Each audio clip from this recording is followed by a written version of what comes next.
10 ఏళ్లలో బీఆర్ఎస్ చేయలేని అభివృద్ధి పనులను కాంగ్రెస్ ప్రభుత్వం ఏడాది పాలనలో చేసి చూపించిందని టీపీసీసీ చీఫ్ మహేష్ కుమార్ గౌడ్ అన్నారు.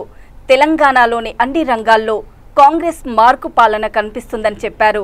ఏడాది పాలనలో ప్రజలంతా సంతోషంగా ఉన్నారని, అందుకే ప్రభుత్వం పండగ నిర్వహిస్తుందని అంటున్న టీపీసీసీ చీఫ్ మహేష్ కుమార్ గౌడ్తో మా correspondent Dummaji Naveen face to face. తెలంగాణలో ప్రజాప్రభుత్వం ఏర్పడి నేటితో ఏడాది పాలన ముగుస్తుంది. ఈ ఏడాదిలో అసలు ప్రజాప్రభుత్వం తీసుకున్న సంక్షేమ అభివృద్ధి కార్యక్రమాలేంటి, ఈ సంక్షేమ అభివృద్ధి పథకాలపై ప్రజలు ఎలాంటి స్పందన వ్యక్తం చేస్తున్నారనే విషయాలు మనతో మాట్లాడడానికి టీపీసీసీ అధ్యక్షులు మహేష్ కుమార్ గారు ఉన్నారు. వారితో మాట్లాడి ఈ ప్రజాప్రభుత్వ పాలన ఎలా ఉందనే విషయాలు వారితో మాట్లాడి తెలుసుకునే ప్రయత్నం చేద్దాం. మహేష్ కుమార్ గారు, ఈ ఏడాది పూర్తయింది, ఈ ఏడాది పాలన ఎలా ఉందంటే? బృహత్తరంగా సంవత్సరం కాలం నిజమైన ప్రజాపాలన ఇవ్వగలిగినాం.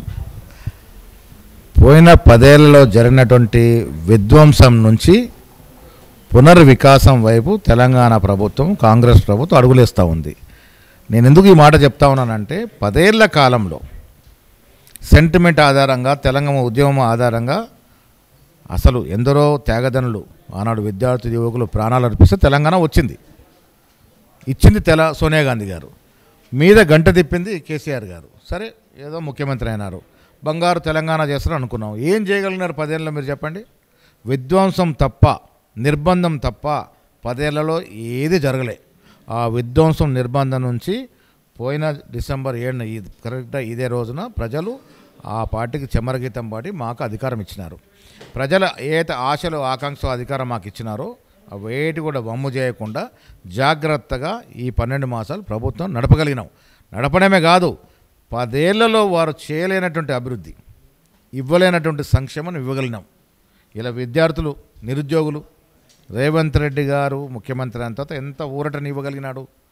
10 ఏళ్లలో మీరు పట్టుమని 50,000 ఉద్యోగాలు ఇవ్వలేని పరిస్థితి ఉంటే మేము 11 మాసాలు 50,000 ఉద్యోగాలు ఇచ్చాం. ఈ రోజు నాటికి డిసెంబర్ 7 నాటికి 56,500 చిల్లర ఉద్యోగాలు ఇవ్వగలిగినామంటే మరి ఆ తేడా కనబడుతుందా లేదా ప్రజలకి? విద్య, వైద్యాన్ని అటకెక్కించినారు వాళ్ళు, సమూలంగా భూస్థాపితం చేశారు. కొన్ని ప్రైవేట్ ఆసుపత్రులు వత్తాసు పలికారు తప్ప ప్రైమరీ హెల్త్ సెంటర్ నుంచి హైదరాబాద్ నిమ్స్ వరకు మొత్తం కూడా కింది స్థాయికి భూస్థాపన చేశారు. ఇవాళ కాంగ్రెస్ ప్రభుత్వం వచ్చిన తర్వాత ప్రైమరీ హెల్త్ కేర్ సెంటర్ మండల హెడ్ క్వార్టర్ నుంచి ఇవాళ హైదరాబాద్ నిమ్స్, ఉస్మానియా వరకు సమూలంగా ప్రక్షాళన చేసి నాణ్యమైనటువంటి వైద్య సదుపాయాలు ఇస్తూ ఉన్నాం. విద్యాపరంగా యంగ్ ఇండియా ఇంటిగ్రేటెడ్ స్కూల్స్ తీసుకురాగలిగినాం. ఒక్కొక్క స్కూల్ మీద 120 కోట్లు పెట్టడమే కాకుండా అలా 30 స్కూల్ ఇస్తూ ఉన్నాం. తర్వాత అన్ని నియోజకవర్గాల స్కూల్ ఇస్తాం. ఏఐని ప్రవేశపెట్టగలిగినాం. స్కిల్ యూనివర్సిటీని తీసుకురాగలిగినాం. మహేంద్ర, ఆనంద్ మహేంద్ర లాంటి వీసీ చేయగలిగినాం. సో విద్యాపరంగా, వైద్యపరంగా, పారిశ్రామికపరంగా శ్రీధరబాబు గారు మంత్రిగా ఎన్ని పరిశ్రమలు వస్తూ ఉన్నాయి. దావోస్కి వెళ్ళి కొన్ని వేల కోట్ల అగ్రిమెంట్ చేసుకోవడం జరిగింది. సో ఈ రకంగా చెప్పుకుంటూ పోతే పోయిన 10 ఏళ్లలో కాలయాపన చేశారు. ప్రజల సొత్తు, ప్రజల సొమ్ము లూటి చేయబడింది. దానికి విరుద్ధంగా ఇవాళ తెలంగాణలో ప్రజాపాలన జరుగుతూ ఉంది. ప్రజా సంక్షేమం ఇవ్వగలుగుతూ ఉన్నాం. ప్రజలు బేరీ చేసుకుంటూ ఉన్నారు. ఇంకా బీఆర్ఎస్ నాయకులు మేము ఇంకా రాజకీయాలు ఉంటాం, మీరు చేసిన దోపిడీ, మీరు చేసిన లూటి ఆధారంగా ప్రజల మనసులో నిండా పాతుకుపోయింది. కాబట్టి ఈ రాష్ట్రంలో బీఆర్ఎస్ పార్టీకి మనుగడ ఉంటుందని నేనైతే అనుకోవట్లేదు. మీరు అంటున్నారు ఏదైతే ఏడాది పాలనలో ఉద్యోగాలు ఇచ్చామని చెప్తున్నారు. అటు బీఆర్ఎస్ నేతలు ఆరోపిస్తున్నారు మేమిచ్చిన నోటిఫికేషన్లను, ఆ నోటిఫికేషన్లు మార్చి వాటి సంఖ్య పెంచి ఉద్యోగాలు ఇచ్చారు తప్ప కాంగ్రెస్ ప్రభుత్వం ఇచ్చింది ఏం లేదు. అలాగనే మేము చేసిన శంకుస్థాపన, ఏదైతే ప్రారంభించిన కార్యక్రమాలు ఉన్నాయో వాటిని మీరు ప్రారంభోత్సవం చేసి మేము చెప్పినట్టు చెప్పుకుంటున్నాం. పచ్చి అబద్ధాలు ఆడుతూ ఉన్నారు. ఉద్యోగాల విషయంలో బుక్క పెడతా వెనక తీసుకోవడం కరెక్టా? నిజంగా నోట్లో బుక్క పెట్టడం కరెక్టా? మీరు ఎందుకు ఇవ్వలేకపోయినారు? ఎవరొడ్డు వచ్చినారు? 10 ఏళ్లలో మీరు 50,000 ఉద్యోగాలు మాత్రమే ఇచ్చినారు. 2 లక్షల ఉద్యోగాలు ఎందుకు ఇవ్వలేకపోయినారు? ఎవరొద్దన్నారు? ఎవరొడ్డు వచ్చారు? మీకు చిత్తశుద్ధి లేదు, ఇవ్వలేకపోయినారు. మాకు చిత్తశుద్ధి ఉంది, మాకు దాని మీద కమిట్మెంట్ ఉంది. రాగానే ఉద్యోగాలు ఇవ్వగలిగినాము. మీరు ఆర్థిక భారం పడతాను పక్కన పెట్టినరు, ఉద్దేశపూర్వకంగా పక్కన పెట్టినరు. దాన్ని మేము ఛేదించి ఇలా ఉద్యోగాలు ఇవ్వగలిగినాము. ఇంకా ఇస్తాము ఉద్యోగాలు. ఈ రాష్ట్రం ఏర్పడిందే నిధులు నియామకాలు. నీళ్ల పేరిట జోపిడి జరిగింది. ఒక కాళేశ్వరం ప్రాజెక్టులో 1,00,000 కోట్లు పోశారు మీరు, అది బీటలు వారుతూ ఉంది ప్రాజెక్టు. ఇవాళ దాన్ని అన్నీ సరిదిద్దుతూ ఉన్నాం మేము. పరిపూర్ణ ప్రక్షాళన దిశగా కాంగ్రెస్ ప్రభుత్వం నడుస్తూ ఉంది. ముఖ్యమంత్రిగా రేవంత్ రెడ్డి, ఉప ముఖ్యమంత్రి, మంత్రులు చిత్తశుద్ధితో పనిచేస్తూ ఉన్నారు కాబట్టి ఈ రిజల్ట్స్ రాగలుగుతూ ఉన్నాయి.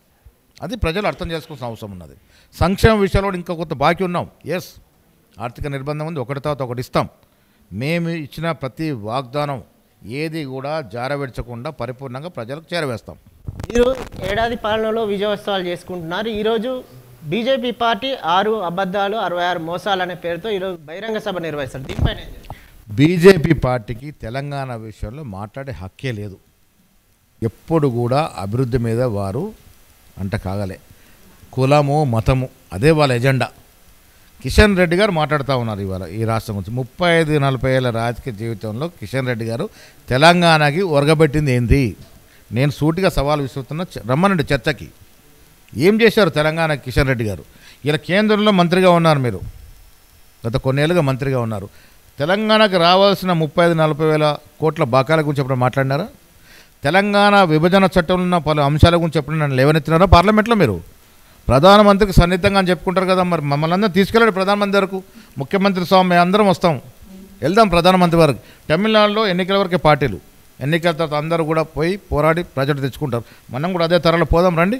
మీరు కేంద్ర అధికారులు ఉన్నారు కదా, మీరే లీడ్ చేయండి. ముఖ్యమంత్రి గారు మంత్రులు అందరం వస్తాం. రాష్ట్రానికి రావాల్సిన వాటా, రాష్ట్రానికి రావాల్సిన ప్రాజెక్టు, రాష్ట్రానికి రావాల్సిన బకాయిలు అన్నిటి విషయం మీరు చొరవ తీసుకోండి. అదేది చేయరు. సాబర్మతి ప్రాజెక్టు గురించి మాట్లాడరు. అక్కడ కొన్ని వేల మంది నిరాశ్రయాలు చేశారు బీజేపీ ప్రభుత్వం. మేము కూడా మూసి ప్రక్షాళనకు చర్యలు చేపడితే ఆడ వచ్చి నిద్ర చేస్తారు ఒకరోజు సాక్షులు వేసుకొని. ఏం మెసేజ్ ఇస్తూ ఉన్న తెలంగాణ ప్రజలకు మీరు? మూసి విషయంలో నిరాశ్రలైన ప్రతి బీదవాడికి ఇల్లు ఇస్తూ ఉన్నాం, 5,000 డబ్బులు ఇస్తూ ఉన్నాం, పిల్లలకి స్కూల్లో సీట్లు ఇస్తూ ఉన్నాం, ఏమి తక్కువ చేయట్లేదు. మీరు తెలంగాణకి ఏదైనా చేసి మాట్లాడితే అర్థం ఉంటుంది, మీకే సొగసది. దక్షిణ ఉత్తరంలాగా బండి సంజయ్ ఉత్తరాన్ని చూస్తే మీరు దక్షిణాన్ని చూస్తారు, ఈటల రాజేందర్ తూర్పు చూస్తే మా అరుణక్క పరమడకు చూస్తుంది. మీకు సఖ్యత లేదు, మీరు తెలంగాణ గురించి మాట్లాడతారు. రండి, మేము స్వాగతం పలుకుతూ ఉన్నాం మీకు. తెలంగాణ అభివృద్ధిలో మీరు కూడా భాగం కండి.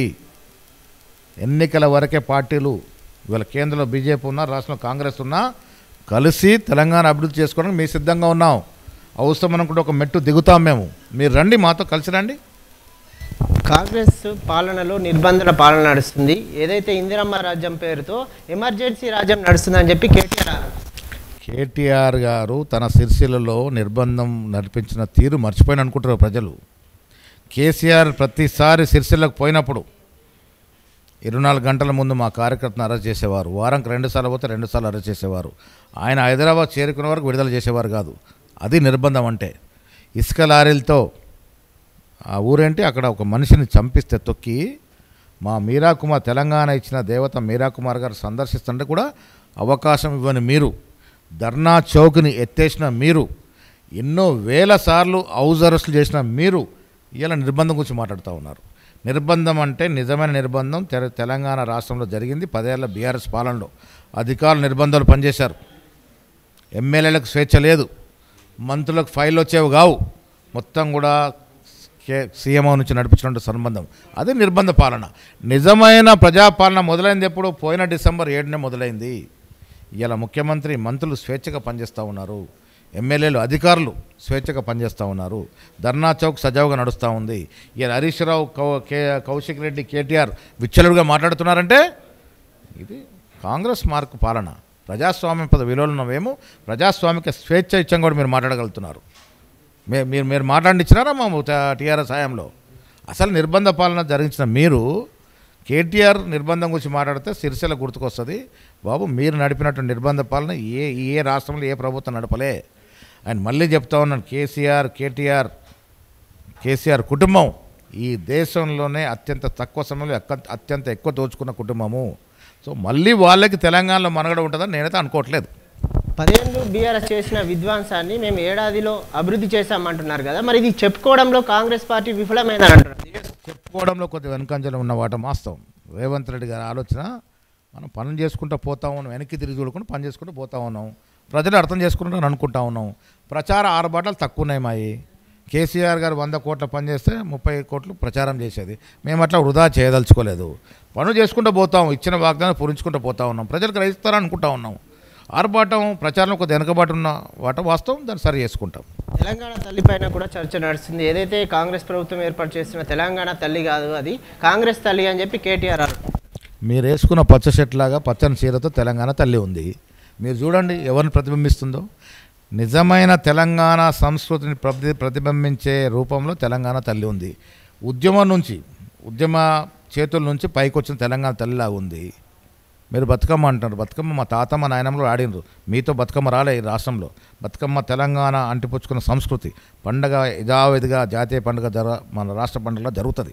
దాంట్లో ఏం ఆటంకాలు ఉండవు. తెలంగాణ తల్లి మాత్రం తెలంగాణ సంస్కృతిని ప్రతిబింబించే విధంగా ఉన్నది. దాన్ని ఎవ్వరు మీరు అటు ఇటు డైవర్ట్ చేయదలుచుకున్న ప్రజలు ఒకసారి విగ్రహాన్ని చూస్తే అర్థం చేసుకుంటారు. త్వరలోనే స్థానిక సంస్థల ఎన్నికలు ఉన్నాయి, అలాగే ఎమ్మెల్సీ ఎలక్షన్లు ఉన్నాయి. ఈ ఎలక్షన్లో మహేష్ కుమార్ గౌడ్ ఏ వ్యూహంతో ముందుకెళ్ళారు? ఎమ్మెల్సీ జీవన్ రెడ్డి గారి రిటైర్ అయ్యే ఎలక్షన్ డెఫినెట్గా ఆ సీటు గెలుచుకుంటాము. 10 మంది ఆ సీట్ను ఆశిస్తూ ఉన్నారు. సరైనకు సీట్ ఇస్తాం, గెలుచుకుంటాం. స్థానిక సంస్థల ఎన్నికల్లో కాంగ్రెస్ పార్టీ 80% సీట్లు గెలుచుకుంటుంది. ఎట్లా గెలుచుకుంటుంది అంటే మేము సెలెక్ట్ అండ్ ఎలక్ట్ పద్ధతిన పోతాము. ప్రజలతో మమేకమై ఉండి ప్రజల కష్టకల్లో పాలు పంచుకున్న వాడికి సీట్ ఇస్తాము. సిఫార్సులు నడవవు. అత్యధిక సీట్లు గెలవాలి కాబట్టి ప్రజలతో ఉన్న వాడికి సీట్ ఇస్తాం. 80% పైగా లోకల్ బాడీ ఎన్నికల్లో మేము గెలుచుకొని తీరుతాం. కాంగ్రెస్ పార్టీలో అటు నాయకులు కావచ్చు, ఇటు కార్యకర్తలు కావచ్చు, అసంతృప్తిగా ఉన్నారని చెప్తున్నారు. వాటికి మీరు సంవత్సరమే అయ్యింది. కార్యకర్తలు రావాల్సిన ఫలాలు వస్తూ ఉన్నాయి. కొంత అక్కడక్కడైనా ఉంటే కూడా మేము సరి చేసుకుంటాము. సంవత్సరమే అయింది కదా మేము వచ్చి. సో సజావైన పాలన ఇస్తూ ఉన్నాం. అన్నీ సర్దుకొని పోయి 4 ఏళ్ళ నాటికి మేము ఇచ్చిన ప్రతి వాగ్దాన్ని పూరించి ప్రజలతో మళ్ళీ జయగొట్టించుకుంటాం.